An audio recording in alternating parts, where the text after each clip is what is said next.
राजा भरत मृग शरीर में आसक्ति के कारण मृग होना, फिर ज्ञान संपन्न ब्राह्मण होकर जड़वती से रहना, जड़ भारत और सोवीर नरेश संवाद।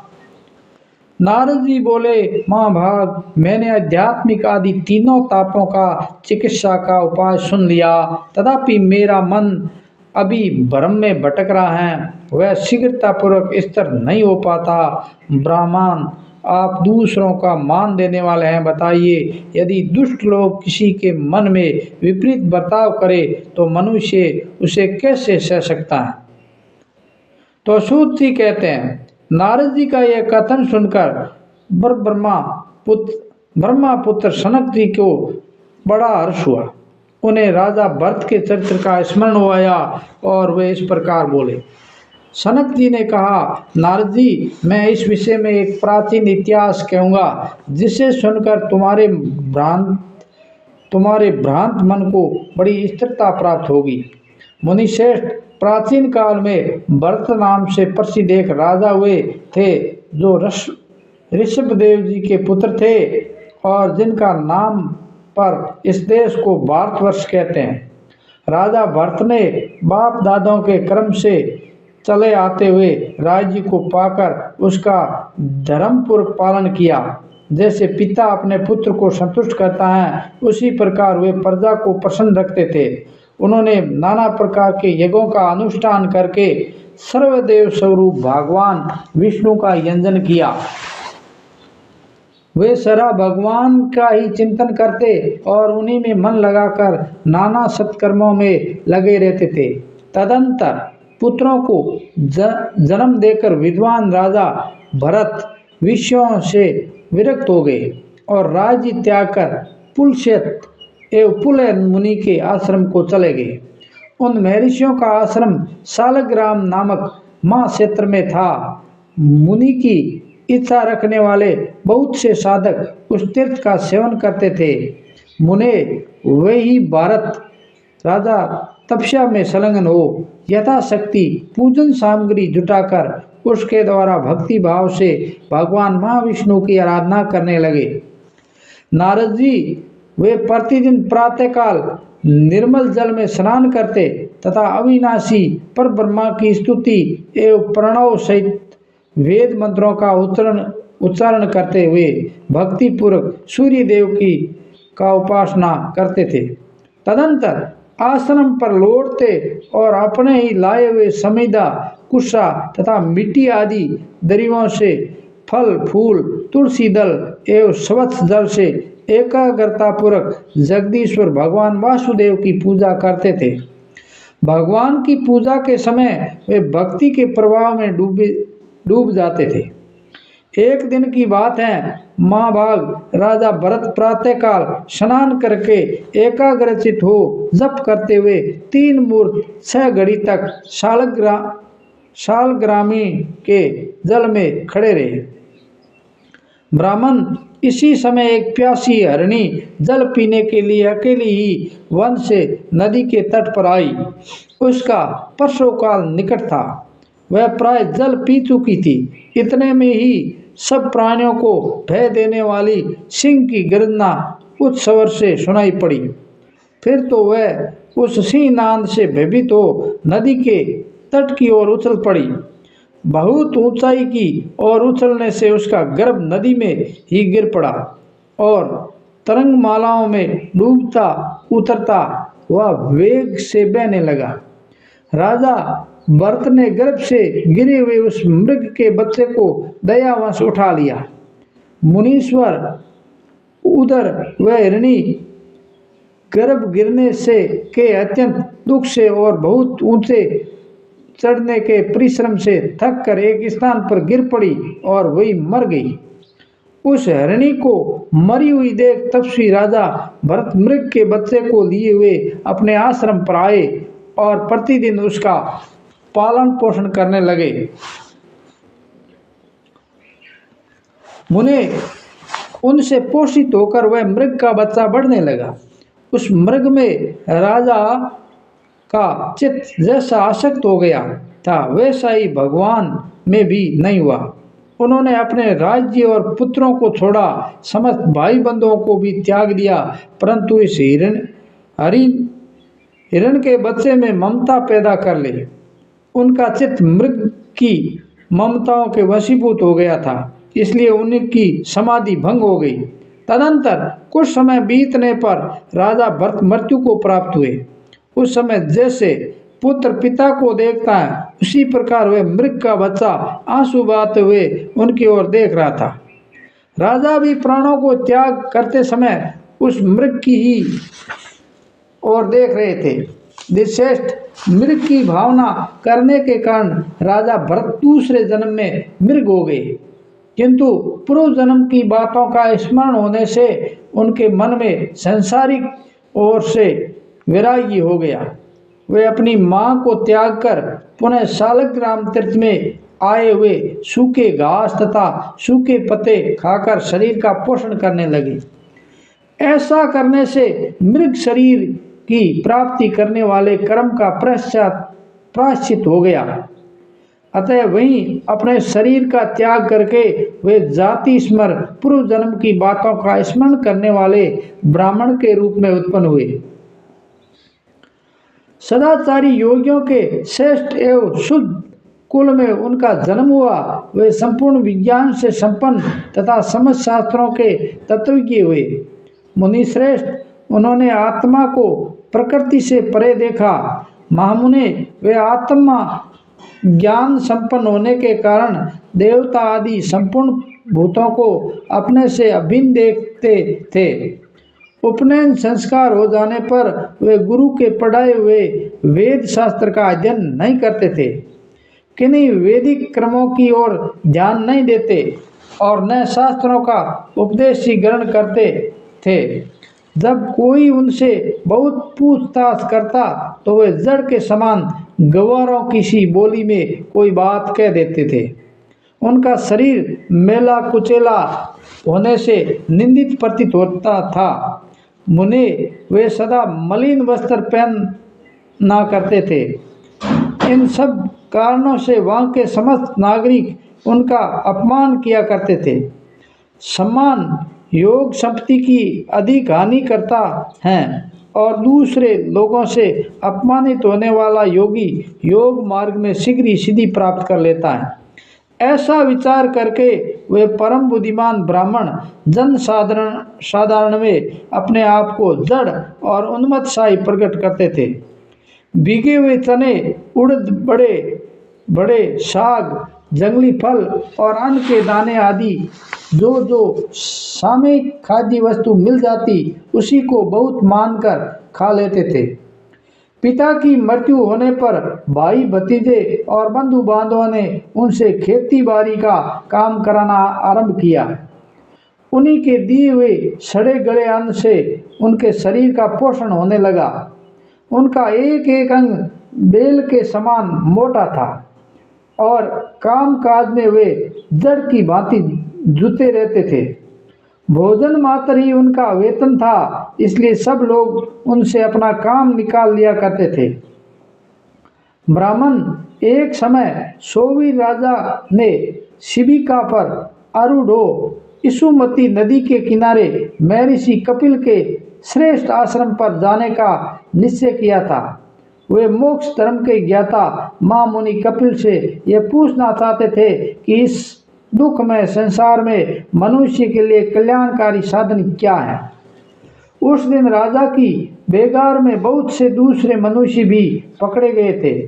उन्हीं के बीच भरत मुनि भी बेगार में पकड़ कर लाए गए थे। नारद जी, वे संपूर्ण ज्ञान के एकमात्र भाजन थे। उन्हें पूर्व जन्म की बातों का स्मरण था, अतः वे अपने पाप में पारबंद का सह करने के लिए उस शिबिका को कंधे पर उठाए ढोने लगे। बुद्धिमानों में श्रेष्ठ जड़ भरत जी शूद्र जीवों को बचाने के लिए 4 हाथ आगे की भूमि देखते हुए मंद गति से चलने लगे, किंतु उनके सिवा दूसरे कहार जल्दी जल्दी चल रहे थे। राजा ने देखा कि पालकी समान गति से नहीं चल रही है, तो उन्होंने कहा, अरे पालकी ढोने वाले करारों, ये क्या करते हो? सब लोग एक साथ समान गति से चलो। किंतु इतना कहने पर भी जब शिबिका की गति पुनः वैसी विषम दिखाई दी, तब राजा ने डांट कर पूछा, अरे ये क्या है? तो तुम लोग मेरी आज्ञा के विपरीत चलते हो। राजा के बार बार ऐसा वचन सुनकर पालकी ढोने वाले कहरों ने जड़ भरत की ओर संकेत करके कहा, यही धीरे धीरे चलता है। राजा ने पूछा, अरे क्या तू थक गया? अभी तो थोड़ी दूर तक तूने मेरी पालकी ढोई है। क्या तुझसे यह परिश्रम सहन नहीं होता? वैसे तो तू बड़ा मोटा ताजा दिखाई देता है। तो ब्राह्मण ने कहा, राजन, न मैं मोटा हूँ और न मैं आपकी पालकी ही ढोई है, न तो मैं थका हूँ और न मुझे कोई परिश्रम ही होता है। इस पालकी को ढोने वाला कोई दूसरा ही है। राजा बोले, मोटा तो तू प्रत्यक्ष दिखाई देता है और पालकी तेरे ऊपर अब भी मौजूद है और बोझ ढोने में देहधारियों को परिश्रम तो होता ही है। तो ब्राह्मण ने कहा, राजन, इस विषय में मेरी बात सुनो।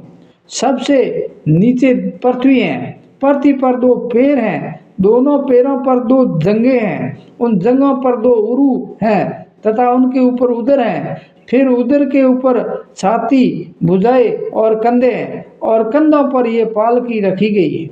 ऐसी दशा में मेरे ऊपर भार कैसे रहा? पालकी में भी जिसे तुम्हारा कहा जाता है वह शरीर रखा हुआ है। राजन, मैं तुम और अन्य सब जीव पंचभूतों द्वारा ही ढोई जाते हैं तथा ये भूत वर्ग भी गुणों के प्रवाह में पड़कर ही बहा जा रहा है।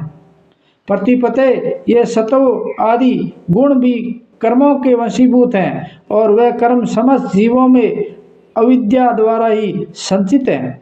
आत्मा तो शुद्ध, अक्षर, शांत, निर्गुण और प्रकृति से परे है। वह एक ही संपूर्ण जीवों में व्याप्त है। उसकी वृद्धि अथवा ह्रास कभी नहीं होता। जब आत्मा में न तो वृद्धि होती है और न ह्रास ही, तब तुमने किस युक्ति से ये बात कही है कि तू मोटा है? यदि क्रम से पृथ्वी, पैर, जंघा, उरु, कटी तथा उदर आदि अंगों पर स्थित हुए कंधे के ऊपर रखी हुई ये शिबिका मेरे लिए भार रूप हो सकती हैं, तो इसी प्रकार तुम्हारे लिए भी तो हो सकती हैं।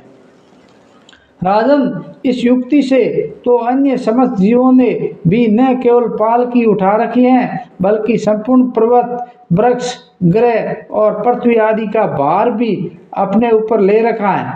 राजन, जिस द्रव्य से ये पालकी बनी हुई है, उसी से ये तुम्हारा, मेरा अथवा अन्य सब का शरीर भी बना है, जिसमें सब में ने ममता बढ़ा रखी है। सनंद जी कहते हैं, ऐसा कहकर वे ब्राह्मण देवता कंधे पर पाल के लिए मौन हो गए। तब राजा ने भी तुरंत पृथ्वी पर उतरकर उनके दोनों चरण पकड़ लिए। राजा ने कहा, हे विप्रवर, ये पालकी छोड़कर आप मेरे ऊपर कृपा कीजिए और बताइए, ये छंद मवेश धारण किए हुए आप कौन हैं? किसके पुत्र हैं? अथवा आपके यहाँ आगमन का क्या कारण है? ये सब आप मुझसे कहिए। तो ब्राह्मण बोले, भूपाल सुनो, मैं कौन हूँ ये बात बताई नहीं जा सकती, और तुमने जो यहाँ आने का कारण पूछा है उसके उत्तर में यह निवेदन है कि कहीं भी आने जाने का कर्म फल के उपभोग के लिए हुआ करता है। धर्म जनित सुख दुखों का उपभोग करने के लिए ही जीव देह आदि धारण करता है। भोपाल, सब जीवों की संपूर्ण अवस्थाओं के कारण केवल उनके धर्म और अधर्म ही हैं।